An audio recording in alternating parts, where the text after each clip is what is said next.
Ladies and gentlemen, welcome to Power On Weekly, hosted by your boy, Irving Legend, and your girl, Allie Mayhem. Which camera do I look at? Any of them. Thank you guys once again for joining us for episode 3 of Power On Weekly for the week of June 22nd through the 28th. We got a few things to talk about this week. A lot of news, but first we want to address a few things first.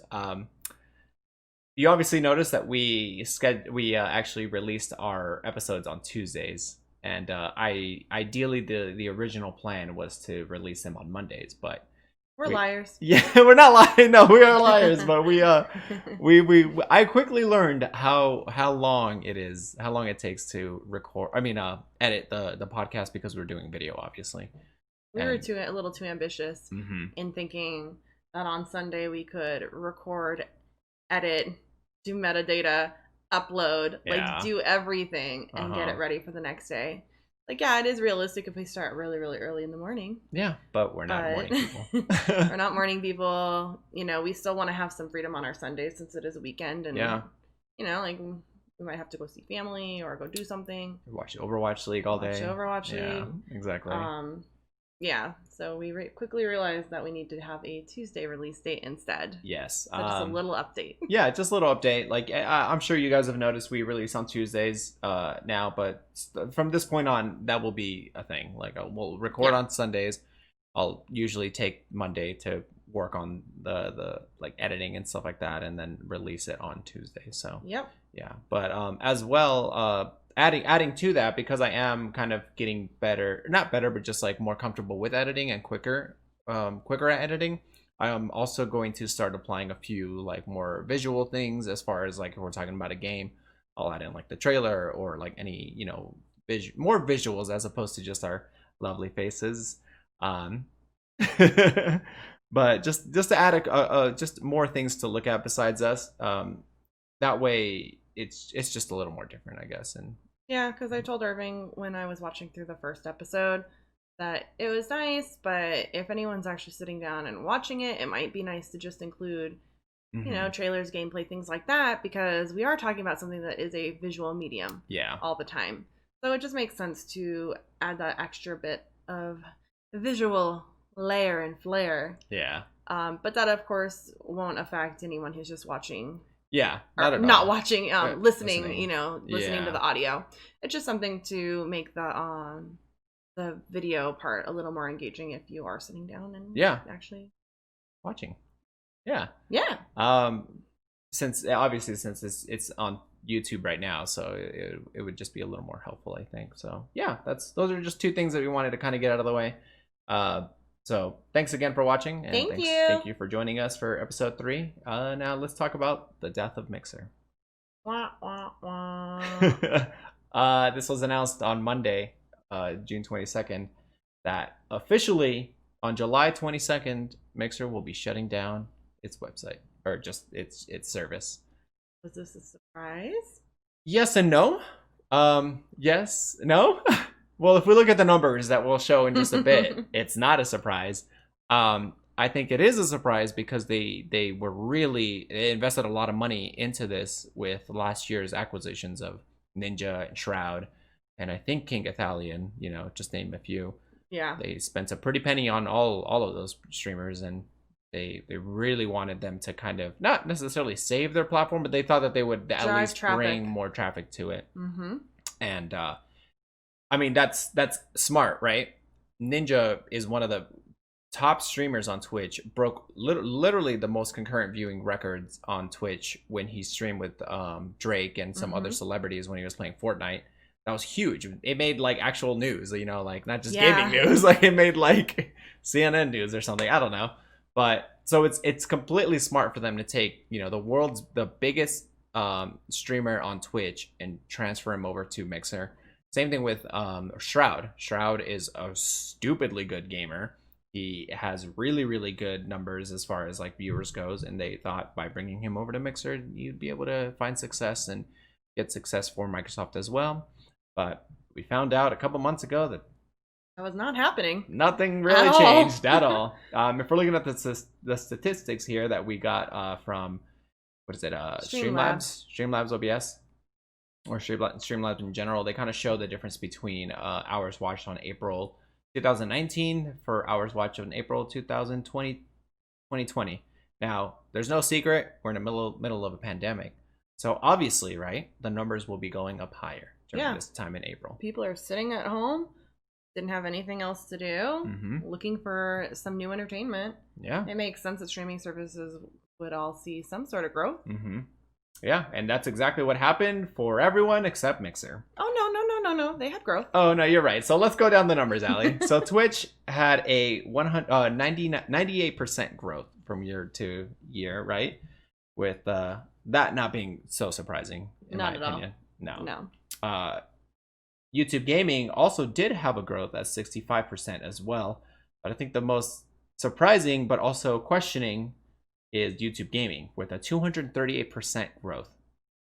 Now, it has a little asterisk right there that just says, like, this is from YouTube Gaming as far as, like, just content of gaming watched on there. So it could be, it doesn't have necessarily a little inflated. It doesn't necessarily mean that people watched something live. They may have seen just the rerun or something, or whatever. I have no idea, but that's obviously inflated due to some sort of, factor. That's like when games say, we have 50 million registered users, not active users. It's a different statistic that's just supposed to fluff up your numbers. It sounds a lot better, and it is a statistical fact, but it doesn't actually show the state of a game, or in this case, possibly the state of their active viewers. Yeah. Well, everybody seemed to have some sort of growth, and you would think that Mixer would also have a growth, but they had a growth of 0.2%. That is, you heard correct, a 0.2. Yes. Not 2%. And this is actually after they acquired, so if we're looking at April, they didn't have, I don't think they had Ninja and Shroud at that point, but this is after the acquisitions, and nothing really changed, even in the midst of, what's going on right now. That's not good. And Papa Phil Spencer, he stated that we started pretty far behind in terms of where Mixer's monthly active viewers were compared to some of the big players out there. So they were already far behind regardless. And aware. But they, with these acquisitions and with everything going on, I think they were finally just like, well, we got to cut our losses, and that's it. Yeah. I mean, when you see that these are your numbers, and you start to compare to the growth of these other gaming sites around you and realize you aren't growing at all. They've basically plateaued. Yeah. There's an issue, and they're very well aware of it. Yeah, well, that is very obvious with the shutting down. Now they did, not all hope has been lost. Mixer did offer some of, their partners, the people that, were affiliated with them, their current, partners. Hold on. Start over again. If you were partnered with Mixer and you had to deal with them, then they were partnering up with Facebook Gaming, and Facebook Gaming was going to offer them pretty much the same deal, right? Whatever their equivalent equivalent partnership would be. Yes. This doesn't mean that Facebook Gaming bought out Mixer. No. This just means that it's a move. Facebook Gaming is setting up a refugee camp for you guys. Which is sad, no, but that's essentially what it is. Now, like we talked about, Ninja and Shroud were acquired last year, and they had huge contracts. Facebook Gaming tried to keep them in with those contracts by doubling them. Okay, Oof. So 60 million for Ninja, and I think 20 million for Shroud, and they both said no, and they just asked Mixer to buy them out for their contract, and that's what they did. So now they're free agents with a lot of money. Free agents, clearly not going to Facebook Gaming. Yes, yeah. Because I think King Ithalian actually switched to Facebook Gaming. He did take whatever deal that he had, because, like I said, I want to say he was on Mixer, and he also transitioned to Mixer, and then now he's with Facebook Gaming. So he's on there, and he's streaming. I saw some of the stuff that, like he's back. He's full swing. Everything's all good. But Ninja and Shroud, I'm curious to see what they do. I would probably assume that they're gonna go back to Twitch and I don't know though, because if you were Twitch, would you take them back? Like at that point, would you even give them the like get them a deal? Yeah. Yeah. They're big enough. It's better to have them on your team than to not. Because where else would they go, right? Is that kind of what you're thinking? Yeah, I mean, they could go to you. Yeah, I mean, unless YouTube comes in and gives them a great deal. Yeah. I mean, where else would they go? And it doesn't hurt Twitch. Mm-hmm. I mean, Twitch has also seen that it didn't take away from their viewership, though. So it's kind of like in Twitch's playing field, it's like, well, you guys didn't really prove that you could draw people. Like, so they kind of have like a playing field of like not having to like kind of bend over backwards to get them back and stuff. Yeah. But again, it's like it's not bad to have them on your team. Like, I don't think. Yeah. I'm sure things aren't like bad between all of them, but it's. I don't know what I'm trying to say. You're fine. No, I get you. Yeah, I mean, really, only time will tell. Now, the only thing that kind of sucks about this, really, and it's arguably the biggest thing. Ninja and Trout, they're gonna be fine. Absolutely, they're fine. They have partners. They walked sponsors. away with their full contracts. They walked away with a pretty penny. Now they'll be able to do something new. But everyone else didn't. I don't want to say smaller streamers, but just streamers that didn't have those kind of numbers. They're kind of just left high and dry, right? Yes, they can go over to Facebook Gaming and they can take that same deal and everything. But to ask your entire community to now switch over to another platform, that's asking a lot, and it kind of sucks, right? For a lot of these streamers that maybe like us, we thought about doing Mixer, and they obviously did Mixer because they kind of saw potential for it to grow because it was a smaller site as far as concurrent viewers and stuff. So maybe getting that niche market for them, and then slowly growing within that in that field would have been really nice. But now they not have to start over, but they're just kind of stuck in a weird spot, right? Yeah, I mean, like you said, it's now having to. It's like moving an entire business. People know where to find you. People may not come by, but they're like, oh, but they'll be there. It's like it's like a business physically moving location too. Yeah. Like if you drive by, you're like, oh, that's so sad. Did they close? When it could be they just moved down the block. Yeah. I mean, it's really like a very similar thing of you just have to hope everyone knows where you're moving to. You have to hope everyone's willing to go with you. You have to hope people just haven't missed out on the news, Yeah. Of what's going on. Yeah, I mean, they have enough time. They have a month, essentially. July 22nd is the end date. They should have had a little more time than that. I think that's one of the bigger issues is giving them more transition time, giving them more notice. Would have been nice. Yeah, because it was very apparent, like on social media, that a lot of people had no idea this was happening. And yeah, it was a complete shock to the actual streamers. I think everyone knew that Mixer was rocky. Yeah, I don't think people expected it to actually shut down, though. I think they probably thought, oh, well, we at least have through Shroud and Ninja's contracts, and then they'll decide if they're going to shut the business. That would have been my thought if I was on that platform. Yeah. Oh, like they'll finish out those contracts because it was so expensive, and then they'll make a decision. Yeah, but I guess that's not what they're doing, so it sucks. But I want to hear from you guys too. If you personally were affected by this, if you're a streamer on Mixer, how are you dealing with this? What are your thoughts? How are you feeling? Or if you currently follow somebody who's on Mixer, what are they doing? Like, what is their action plan? Are you, planning to help them transition, or you go over to them? But I'm really curious to hear what you guys have to say. So let me know in the comments below. Yeah. My question for everyone is, where are you moving? I want to know who's actually going to take the Facebook gaming partnerships. Who's going to move to YouTube and who's going to move to Twitch? Yeah. Like, does it make sense to now move to Twitch, which could be a little oversaturated, but is very established? It's not going to go anywhere. Yeah. Or are you going to go to one of the other two that are a little more of the, what is it? Like, the underdogs or something like that? Yeah. Are you going to go to another underdog and take that chance again? Yeah. Yeah. I know we were talking kind of off camera as well that you're surprised that Facebook Gaming and YouTube Gaming had had the growth compared to Mixer, right? I am. I really am. I can see when I think about it, and when I really think about it, I think I can pinpoint the reason. Mm-hmm. But overall, just like personally, if I'm going to go and watch a streamer, the last place I'm going to do it is Facebook gaming. Yeah. So the fact that they're saying they have a 238% increase blows my mind. Yeah. Like, I think the other thing that the other platforms have is the expectation of that's what you're going there for. Mm-hmm. Facebook, I'm on there to, you know, see how my family's doing. See my friend's new baby. Yeah. Like, maybe get some news articles because maybe I missed something. And what are people talking about? And the memes. It's a very social place, but in a very different way. I'm not there for content. I'm not the kind of person who I'm going to stop.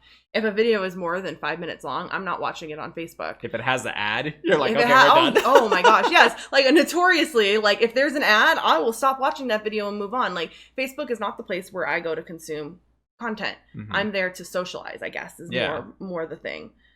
But I mean, even like YouTube gaming, it's surprising to me because the issue with YouTube gaming is it's not intuitive. Yeah, no. I've been on YouTube for years and years and years, and if you were to ask me to pull up YouTube right now, I couldn't tell you how to get to a live stream. Yeah. No, I have no idea. And I'm on YouTube daily. I'm probably on YouTube more than anything. Mm-hmm. So like, it's not intuitive, and that's the reason I don't watch that. So when I'm gonna go and I'm gonna watch a streamer, I'm gonna go onto Twitch. Mm-hmm. I might have even considered going onto Mixer because that's their purpose, and the websites are set up for discoverability. Mm-hmm. I think they could still be improved, especially Twitch. Like, there's a lot they can do to improve it. Yeah. But like, you can go and be like, I want to watch someone playing Minecraft. Yeah, Minecraft. Yeah. And you can go and you can find something. Mm-hmm. Like, these other websites, it just doesn't seem that intuitive. So what surprises me about Mixer is that these other platforms are having growth and Mixer didn't, because Mixer was doing a lot of things right, in my opinion. Yeah. They had like the accessibility, first off. Mm-hmm. The fact that a new streamer didn't have to go and buy a whole setup to go onto Twitch. If you had a console, you could just stream directly from your console. Mm-hmm. They also had so many cool features, like being able to co-stream, being able to pull your friends into your audio chat without any bending over backwards. Like they had a lot of things going for them as a newbie streamer going into streaming. Mm-hmm. And even too, being able to just go onto your Xbox and watch Mixer. Yeah. So it just seems really weird that they are the ones that are failing. And not to be a jerk, but if you were to ask me a month or two ago, before I saw these numbers, who was going to be the company that was going to fail, Mixer would not have been the one, even though I knew they weren't doing great. Yeah, no, you make a lot of really good points. I mean, the accessibility is the biggest thing as far as like being able to stream, right? For somebody who is like wants to get into streaming and stuff, Mixer and Xbox integration with that is like the perfect combination, right? They used to be able to do that with Twitch, but once they introduced what at the time was Beam, and it wasn't until last year is when they switched to Mixer. Like that was really big for them to be able to do that. In my opinion, I thought that was smart. That was genius. I thought so too. Especially when they started doing the co-streaming stuff, because that was actually something that we were thinking about doing, because it would have been easier than us going through all the hoops we had to set up our co-streaming setup. Yeah. And that was one reason we highly considered it, because it was just an easy go-to for co-streaming and being able to do that and not having to put in the work. Yeah. But then Twitch came in with that sweet affiliate. Yeah, and we were already set up for there, so we ended up just doing the extra bending over backwards to get that to work, because we were established.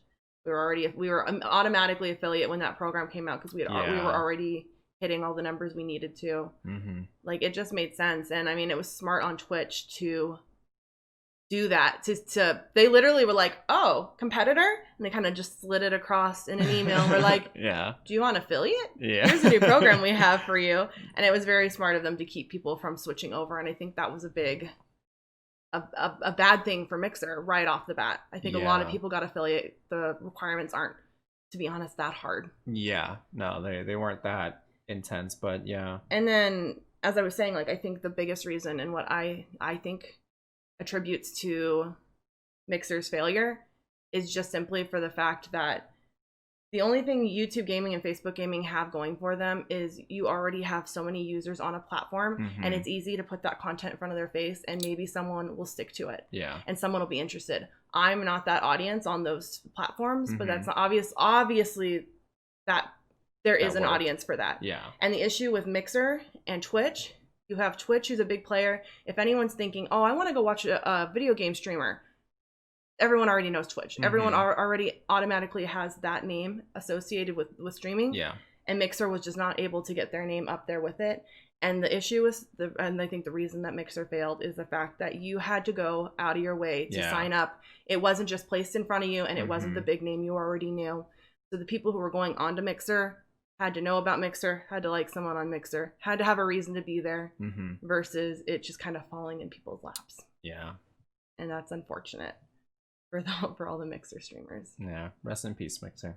I had a lot to say about that. Sorry. It's okay. Just since we were into streaming, I know we've been really bad. We just don't really do it as much anymore. At all. Yeah. We might get back into it, but just like, I guess I'm just really passionate about these platforms, like having been in these people's shoes. It's really, really sad to think that you put all this time, energy, and effort into your platform, and then it just goes under. Like, I know if we were on Mixer, it would be devastating, and it makes me glad I didn't make that switch. Yeah.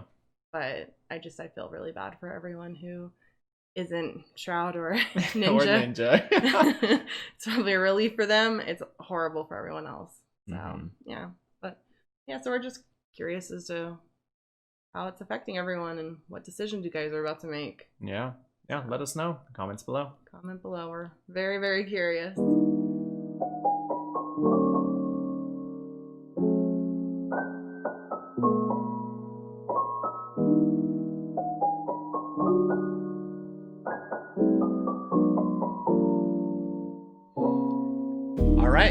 So last week, we were told by Nintendo that we were going to have another Nintendo Direct, or not Nintendo, Pokemon, the Pokemon company. We were going to have another Pokemon company Direct this week. And everyone was real stoked about it. They're like, oh man, there's another huge Pokemon game. Everybody started speculating. And man, was that not what people expected. I think people wouldn't be so mad if they hadn't made such a big deal of it that they made it a separate event. This could have easily been in last week's presentation, and people probably would have been a lot more hyped about it. And yeah, I just don't understand the decision. Well, whatever the decision was, Pokemon Unite was announced on June 24th, coming to both Switch and mobile, cross-platform. Free to start, another free to start game. Free to start. Yes. Start being the question, or the question. Start being the takeaway there. Exactly. So this is being developed by Tencent and their studio Timmy, I think. Whatever it is. Tencent is the huge mega corporation that owns almost all of gaming at this point. They are getting their grubby little hands everywhere. They really are. And they partnered up with Nintendo, the Pokemon company, in order to do this very unorthodox game of a 5v5 MOBA with Pokemon in it.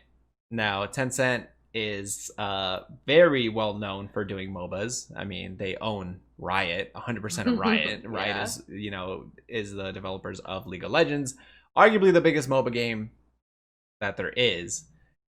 To the point where even Tencent at one point asked Riot to make a mobile version of League of Legends. Riot said they didn't want to do that, and then Tencent straight up just did their own version. But since they own Riot, it doesn't really count as them stealing because they already own them. So they're like that. The Thanos thing is like, fine, I'll do it myself, and he grabs the club. That was Tencent. Now we know that Timmy I think they were established sometime last year in order to do a game. So I guess this is one of the many games I'm assuming that they're going to be doing. But there's no release date for it just now. It is cross-platform, but like you said, they made a big deal about it last week, and they easily could have just tacked this on to the end of that Direct, and it may have not it would have still rubbed a few gamers the wrong way, Absolutely. but not to the extent of how mad the internet was. No, I am mad just because it you spend a week thinking what could be so big that it deserves its own announcement. You just had one last week. Yeah. And like what a lot of people are saying is it was probably Tencent. Yeah. Wanting the light shined on them as a developer and wanted their game shown separately. Yeah.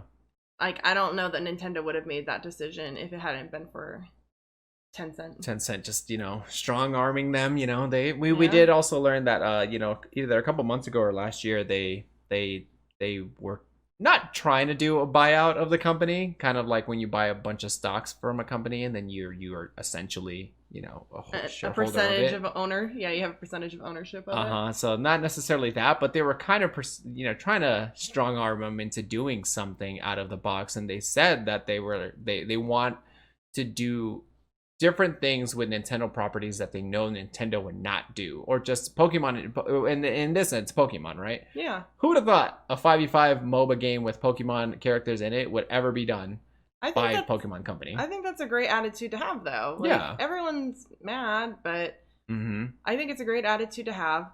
Tencent and to me are companies that they have nothing to do with Game Freak and the actual franchise, so it doesn't take away from anything that's actually being developed on that end. So the fact that people are mad, it's like, okay, either you don't play it, like it doesn't really affect you.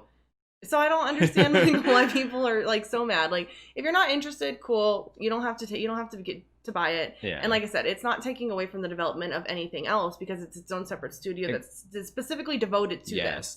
So I don't see any harm in them releasing a MOBA, and if you don't like it, you don't like it. If you like it, you do. Like I think it's a beautiful attitude though to have of like, oh, we want to do something that you guys would never do with this. Like if someone hadn't had that attitude, we wouldn't have had the Pokemon Go craze. Yeah, that's true. That's another thing that's kind of completely out of the box. That like, who would have thought of that? Yeah, no, for sure. Those are great points to make. Now, like, I'm not a huge MOBA fan. Like, we tried, I think, Heroes of the Storm and League of Legends, and I think the only reason why Heroes of the Storm even like kind of gravitated towards us was because we play Overwatch, so we instantly knew what a character was, how that character worked, and all that stuff. But MOBAs are very, very overwhelming to people who aren't already big fans of them because I just want to point out Irving's about to steal my talking points on this. But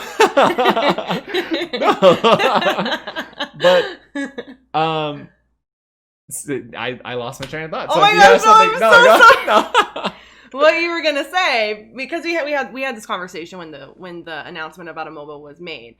What he was saying is that, see, I'm just going to take my talking points right back. Go ahead, yeah, do it. Is that, like you said, they're very, very overwhelming. And when we played Heroes of the Storm, it was easy to get into because we knew the Overwatch characters. We knew kind of what does this ability mean? Cool, I know what that does. I kind of, even if it doesn't do the exact same thing, you have a general idea of what it's going to do. Yeah. But then we didn't know any other characters. And when the rosters are that freaking big, it's really, really hard to get into a MOBA because you're like, I don't know what's hitting me. I don't know what's attacking me. I don't know why I'm being slowed down. I don't even know who's doing it. Yeah. And what I was saying is the great thing about Pokemon is if you're a fan of Pokemon, you know what every, fighting type does. Yeah. You have an idea of what a move does. Everyone knows what Ember is. Everyone knows what, Bubble Blast is. So, like, going into it, it makes it a lot more accessible to potentially get into MOBAs because you kind of have an idea of what every character is doing and why it's affecting you in a way that it is versus something, like I said, where we were in Heroes of the Storm and I'm like, I don't know why I'm being slowed down. Yeah. Is it that character? It must be that character, but I don't know what they're doing and I don't know how to combat it. When you kind of already have an established universe that you understand, well, fire is weak against water. And that move always hurts for this reason. Like it's easier to just understand kind of what's happening in that game set and learn the game versus not only you're trying to learn a new game, you're also then trying to figure out why the heck am I paralyzed? Yeah. No, it looks cool because I think because we are big fans of Pokemon and the concept of it is cool as far as like you choose a Pokemon. If you choose Charizard, Blastoise, Gengar, you actually start out as a pre-evolution. You start as Charmander, what was I gonna say? Whatever. And You work first through the evolution. evolutions. Yeah, and as you fight and as you score points and battle Pokemon and capture them and deposit them to your bank, you start leveling up, and then you evolve into Charmeleon and then Charizard. So the other cool thing about it too that we saw was that they each it's kind of like in the rest in peace gigantic tree. Aww. Where where you would level up as well in gigantic, and then you can choose two different things, right? You can choose a thing to a move that would then increase your smoke duration for like someone like forget her name, Imani, or you can get a bigger jump or something, and it's the same thing with Pokemon with this as well, where it's when you level up, you get to choose like your next attack. It's like, do you want like a ranged attack, or do you want a melee attack? So I think it's kind of cool in order to try to find builds and stuff and kind of pick your style. Pick your style. Kind of can pick a style that you want to go with and how you would want to play. And also like combat against a character, or like a strategy that a team might have. That's something that like Paladins does really well. Everyone likes to think that Paladins is an Overwatch clone, and it kind of is, but they do have their own twist as far as like you can buy like things. You can buy if there's a what's her name?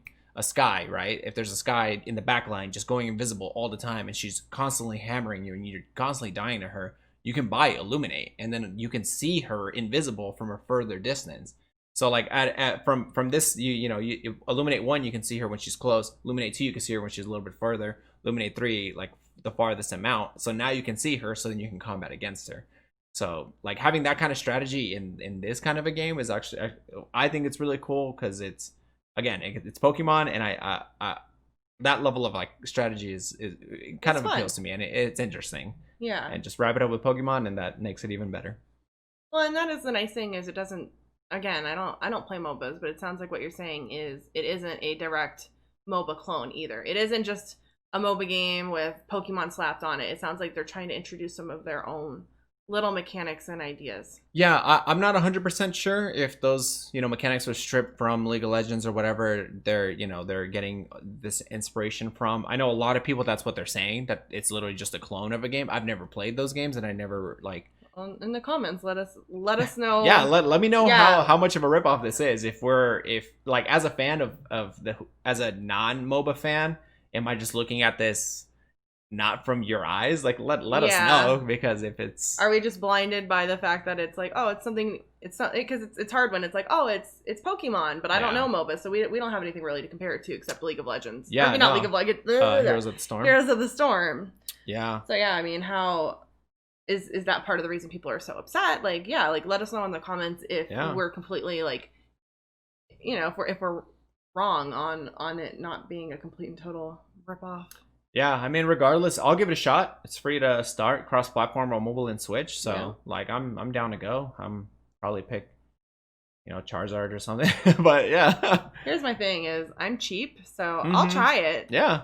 And I don't know that MOBAs are really my thing, but like that again, it's a free to try and a free to start and a free to play is never a bad thing, because it gets people like us who maybe wouldn't be willing to buy this game, gives us an opportunity to try it, and who knows? Yeah, who knows? Maybe we'll love it. Maybe I'll have my first free to try game that I spend money on. I don't think I will. No, you definitely won't. Yeah, no. But yeah, it's nice to have that option. So like, it's something we'll definitely be giving a shot. There's no reason not to. Yeah. Yeah. We'll see. We'll see.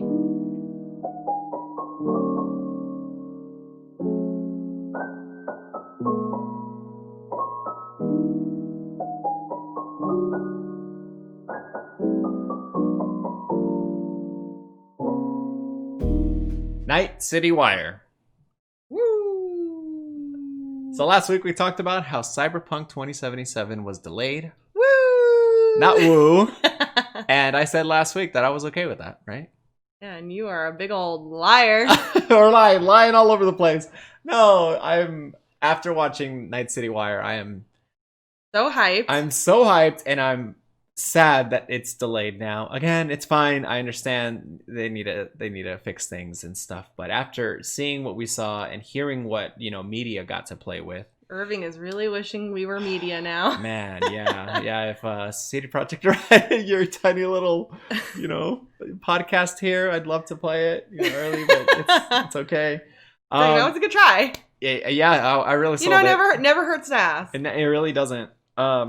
We saw it was only like a 30-minute video, and they kind of went over a few features as far as like how the game starts, a brain dancing feature that they showed, and then they also announced an anime as well. So that's what I'm hyped for. Let's talk about the anime first then. In that case, Cyberpunk Edge Runner for 2022. That I'm not hyped for. Done by Studio Trigger, the people who did Gurren Lagann and I think Kill la Kill. Is it Kill la Kill? Yeah. Yeah. I believe so. Yeah, or Akame ga Kill, one of those. No, I think it's Kill la Kill. One of them. The one with haven't seen them. We're terrible. Anyways, Studio Trigger, they are the ones that are behind this. But yeah, it's sad. 2022. They said that this is a set in the Cyberpunk 2077 universe. But it doesn't follow any of the characters that we will be able to play as. It's its own story, its own whatever. And I mean, anime with Cyberpunk, I'm all about it. Yeah, that's Irving's dream. Yeah. We also knew that I think the guy who did Cowboy Bebop and Samurai Champloo and Carol on Tuesday, he's also doing one with Blade Runner 2049. Yeah, so they're doing an anime as well. They did that short anime. Great. Remember the short anime that they did before 2049? Yeah, the Blackout, I think it was called. They did that anime, that little small little short film. So now they're doing a full anime as well. So yeah, having that taste, like that both of those are going to be really, really good. Yeah, so I'm super stoked. We love anime here, regardless, and add Cyberpunk to it, especially Blade Runner. I'm talking about the other project as well. But it's a good time to be a fan of Cyberpunk genre. Yeah. Mm-hmm. Well, and it sounds like, too, if it's 2022, there's one of two things. It's either a brand new partnership and it's just the development is just beginning. Yeah. Or they're wanting to give, the fans enough time to play the game, really get involved in that world, really be committed. And then maybe something in the anime is going to be a reflection of something that happens in the game. And that's why it's so far out that they want all that time. Yeah. That would make sense, actually. Yeah. We do know that, like, besides, they didn't say this here, but we do know that this game will be supported as much as, like, The Witcher 3 was supported afterwards. So they got, I think, 2 or 3 big DLCs. Yeah. They also had a couple of, like, small things that were added to the game that were completely free. And then we do know that Cyberpunk will be getting a multiplayer mode aspect sometime in the future. So maybe by the time that multiplayer mode comes out, that's when Edge Runners will come out, and it'll kind of maybe tie into that, similar to what you kind of theorized. I think it'd be cool, because that was what was so cool about Blackout, was it was a tie into the movie, even though it wasn't directly involved. So it'll be really interesting to see where the studio goes with it, to keep it to tie it into the game, but not make it directly about your characters. Yeah. So it'll be interesting to see, like, what direction they end up going with that. Yeah. And that studio has great animation, so yeah, it's exciting. It's really stoked. exciting. Yeah. Now we also got a feature called Brain Dancing that was shown, which was you kind of relive the experiences that somebody had, right? This technology was created, I forget when it was like in game lore. It was created like in like 2000 and like 25 or something like that, right? Near future for us. Few years, all right. Years, yeah. And so what it was used for, it was in order to help with therapy. So you would relive somebody's memories and stuff like that in order for you to kind of like get over therapy or something. I forget what it was. Relive the trauma, but like get over it. kind of like how they did in what is that? Altered Carbon. Remember when Poe took in I forget her name, that girl, and he was helping her kind of cope with like the trauma that she had. Similar to that. And then she came like a badass. Yeah. Yeah, I think that's kind of what that's what the lore kind of was hinting at. Something really similar to that. That actually makes a lot of sense. Yeah. but now it's just used all over, like everywhere. And so like in as far as the lore goes, at 2077, and what they're using it here in the example that they showed was that they showed kind of like a robbery gone wrong, and the character relived a character who was some kind of thug who needed to go into a convenience store, rob it, get the money, so then they can trade that money for something really valuable. And in the end, he gets shot. And then so you replay that memory and try to figure out, what happened and all that stuff. You can pick up a few things from around the scene. You can look at different like audio levels and like focus in on that to hear conversations. You can scan other objects. You can scan a few things here and there. And it looked really cool. And the reason why I think it's so cool is because it offers a unique way for more storytelling, right? For more world building, for more behind the scenes kind of things that you would see, that you wouldn't be able to see if you didn't use this feature. Mm-hmm. Yeah.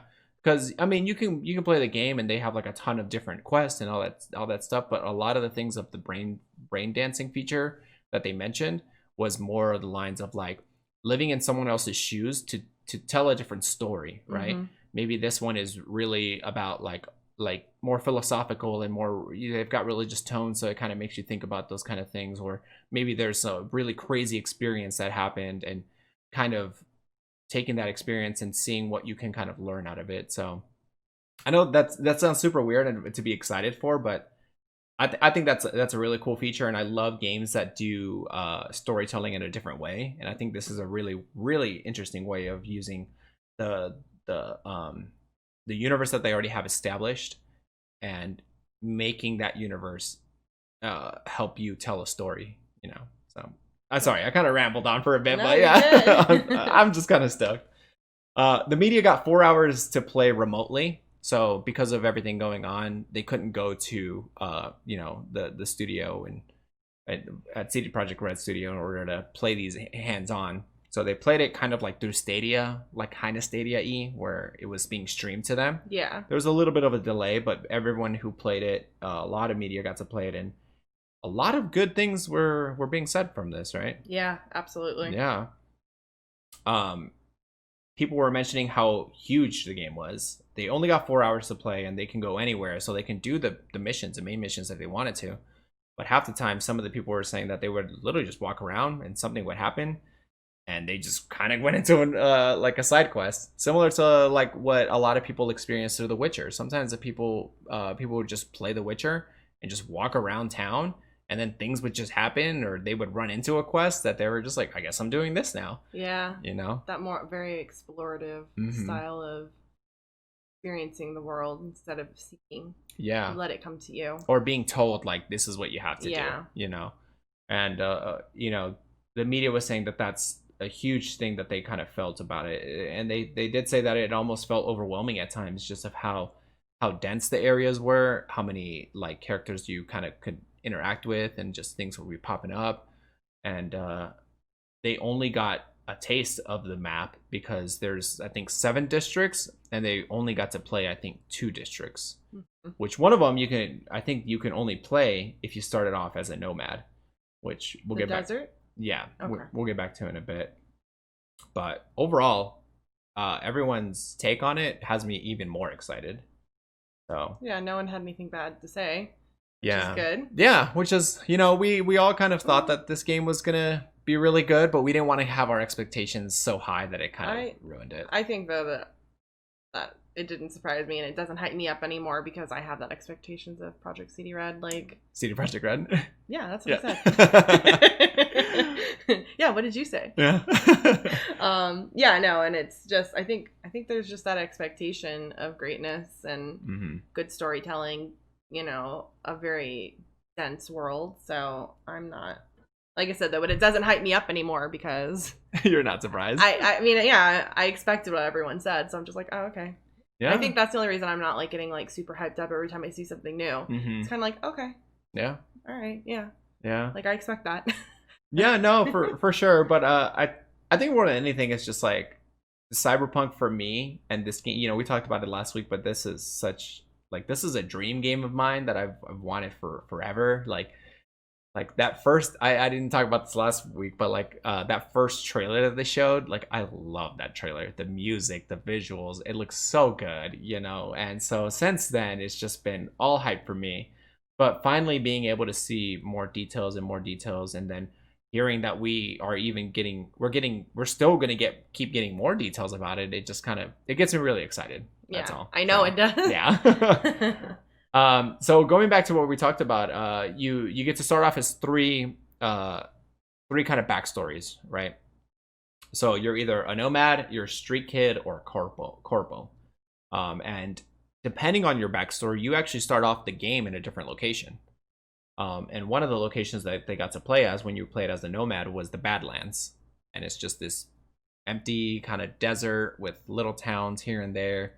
And it kind of reminds me a little of Mad Max and Borderlands a little bit. Absolutely. I think that's kind of the theme that they were going for, and yeah, I think it looks cool. Street kids, you're just some kid who grew up on the streets, and that's it. Yeah. Straightforward. Yeah, you're Aladdin. Yeah, Aladdin. You don't do the one step song, but you start off on the streets. All right, I don't want it. Give me my money back. And as a corpo, you are you're a salary man. You're high up in there, and yeah, you started off in the bathroom. You're throwing up, and you get a message that's like, don't get too fancy, don't get too close to your bosses, and it's just, yeah, it's a different take. So I think that's really interesting how it starts in different locations. If you were to play this, who would you pick? How would you start off the game? I think I would want to be able to explore the other world and really just start as far away from anything important as I could. So I think I would go the nomad. Yeah. Even though like a part of me like instantly draws to like street kid, because I kind of like that whole street kid like thing, and yeah. But I think just the idea of like starting so far away from what you're going to move into, and kind of seeing that, like I feel like you are going to see different like progressions from being a nomad to being like a corporal. Like you're already there, you're already in the world. Yeah. Nomad, you're like so far out, and like not a part, like that's not your world is what I'm assuming. The city is not where you're from, so it makes everything like your character is going into something new and you're going into something new. It's not, as a street kid, you're already used to the city. Yeah. Used to the city as like the character is. So it kind of feels like you're going on that. I feel like you'd go on that adventure with your character. Yeah, that's a good way of thinking about it.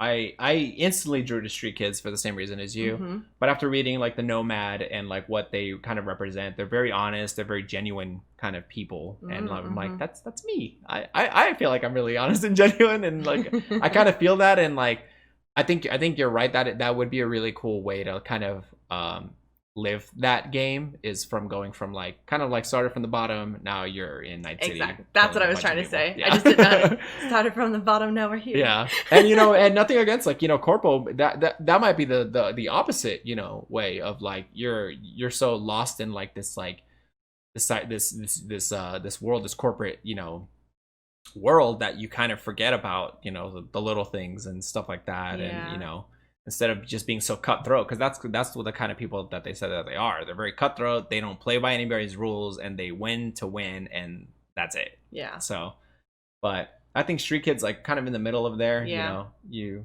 It's rough around the edges, and yeah. So, I think that's probably where I would start. You start in the middle. I'd probably start with Street Kid, but Nomad does seem enticing just for the reasons that you mentioned.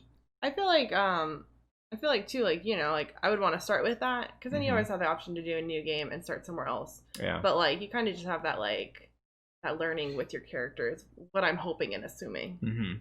So for sure. Now we also said that this is episode 1 of Night City Wire. I think this week coming up we're gonna get another episode in there. They might dive into another feature or something else that's in the game. Something that they showed off a lot at E3 last year was the augmentations, right? Because this is a heavy cyberpunk body augmentation like game. So you're obviously going to progress your character, not only in strength or being enhancements, but like being able to hack into things or being able to charm your way through things. Like I like that, and that's something that Mass Effect really did well with was you would be able to put in your points into certain things. And I don't know if they're going to do this as well, but like charisma or just being able to like kind of talk your way out of things was a huge thing that I loved in Mass Effect. The original Mass Effect I played, I got to a certain level or certain area, and one of my NPCs that was with me, I think Rex, he like freaked out over something, and I was like trying to calm him down, and the text box wasn't there because I didn't have my charisma high enough. Oh. And because it wasn't there, I couldn't click on it, so I had to click something else. And he like got angry, took out a shotgun. I had to kill him, and I was like, no. So I went to an old save and leveled up my charisma for me to be able to save Rex. Dang. Yeah. And so that's why like having these like, you know, putting points in certain things, like I really want to explore that, and I want to know more about it, because I would love to be a charismatic hacker who can hack into a bunch of things, literally not even have to see any enemies, and have them all kill each other, or, you know, things in the world kill them and stuff, and just kind of play it almost stealth like, you know. I would love to be able to do that, but also be able to talk my way into like getting things that I want, or, you know, de-escalating a situation, sort of like how I had to do with the Rex. And that just goes into like the different play styles, right? For sure. So I don't mind if I see a giant gun. Like, I don't want to go over there and like grab it and then now I'm a huge walking tank. Like, I don't care. I'll just hack the gun, hopefully, and then it'll do its thing for me, you know? So I hope for next week they go more into that, as far as like where you can put your skills into, and just explain a little bit more. I know that media got to play with it a little bit, but I want to see it. Yeah. So those are the points that you're hoping they touch on then, is more just kind of how customizable your experience is. Yeah. And how different everyone's play is going to, playtime is going to be because of those choices you can make. Yeah. That's fair. Yeah, that's something that I'm looking forward to for sure. So obviously when the game comes out, I'll be able to find out on my own, but I kind of want to know ahead of time. Since they're making you wait, it's the least they can do. The least I could do is plan out whether I'm going to be a nomad, and if I'm going to be a hacker, or go for start a strength getting your build. Character card together. Start sketching out your character so you can just go right into customization. Yeah, I mean, speaking of customization, they said that it was really robust as far as like being able to customize your hair and your everything, and you know about the genitals and stuff like that. But about the genitals. You could we gotta keep it PG 13 at maybe, least. Yeah. So I'm stoked for that. I'm obviously stoked for this game. I can talk hours about it, but I won't put you through that. No, he's not going to put you through that, because there's another one next week, so we'll be right back. Yeah. This is going to turn into the the Cyberpunk podcast. Yeah. Yeah, so he's not going to rant your ears off, because he's probably going to have multiple episodes where he's ranting your ears off. Yeah, we'll see you next week, and we'll talk about more Cyberpunk. But that leaves it for this week. That's the big news that we wanted to talk about. Yeah. Obviously, there's some other stuff that went down, but we don't really want to talk about those things. And these are the things that really stood out to us the most. Absolutely. Yeah. So I hope you guys enjoyed this week's episode. Let us know what you are going to play as. Are you going to play as a nomad, a street kid, or a corpo? And are you going to what kind of build are you going for? Yeah. Do you want to be a run and gun giant, rip a gun out of something and just take it around and start shooting people, or do you want to be more of a hacker and stealth wise? Yeah. What you gonna be? Who you gonna be? Again, thanks for joining us this week, and we will see you guys next time. Take care. Bye.